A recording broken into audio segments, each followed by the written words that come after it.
Here's a question for you. When you're working with a buyer for the first time, do you have a pre buyer meeting checklist? If you do not, you're probably not giving as high a level service as you possibly could. Because when you do a pre buyer meeting checklist, what you're really doing is preparing to serve them at the highest level. So, what could that look like if you put together your pre buyer meeting checklist? I'm going to read off a few things that are on my pre buyer meeting checklist and see if any of these things are maybe an aha moment for you to say, oh, maybe I should put that on my pre buyer meeting checklist. Here's a few. First of all, I'm going to research the buyer, right? So, I'm going to do a Google search about that buyer, make sure they're not a serial killer or something crazy, right?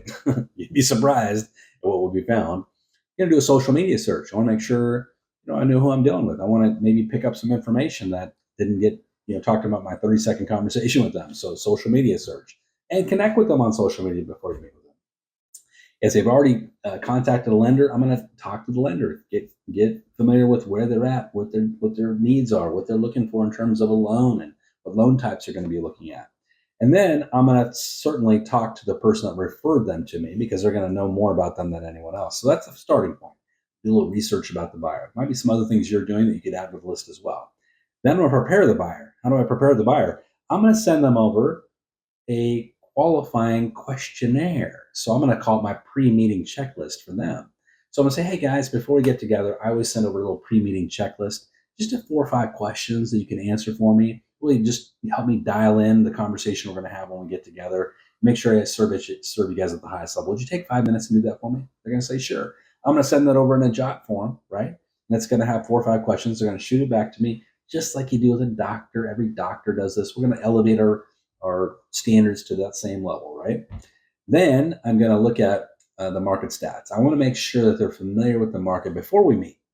So we can often meet with buyers and they have this completely unrealistic expectation about the market. I'm not going to do that. I'm going to come to them with the market stats. So I'm going to email them and say, hey, thanks for the questionnaire. By the way, give you a little fill in on what's happening with the market here locally. And then I'm going to give them some market stats, right? So I'm going to get this from the MLS because they're delivering the market stats. I may want to do a little video that I create every month that I give to every buyer that month on the market stats to say, hey guys, so here's what's happened last month.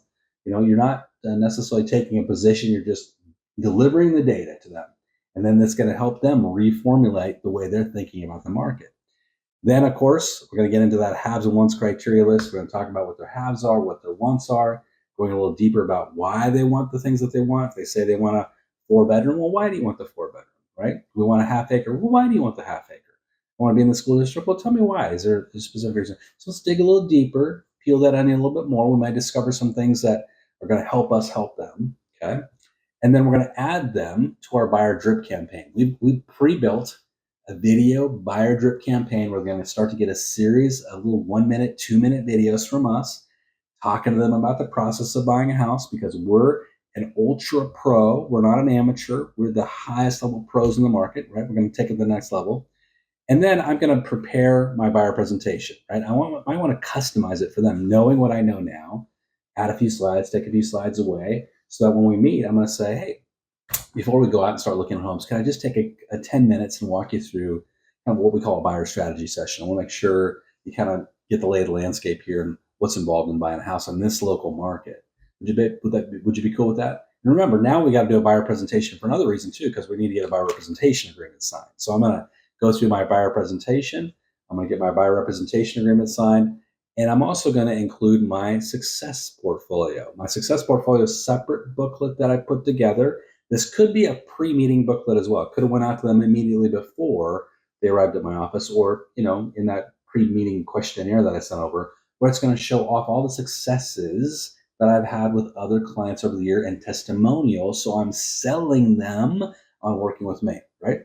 And then, of course, we're going to get into the basic stuff. I'm going to build a search pattern in the MLS, but I'm also going to train them as a buyer. And buyer training is a big part of this. And I train them in my presentation. How do I train them in my presentation? I say this, hey guys, there's a few things that you should know. And one of those things is that, certainly we're going to build you a search pattern in the MLS, of course, and that's going to kick out every new listing that hits the market that matches your search criteria.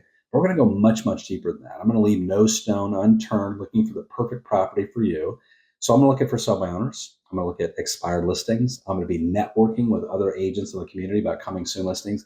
And I'm going to ask you to do something for me too. If you see a listing that hasn't come up in the MLS search pattern or I haven't talked to you about yet, but it sparks your interest, let me know about it. I'll do all the deep research on this because I can research houses like you can't believe.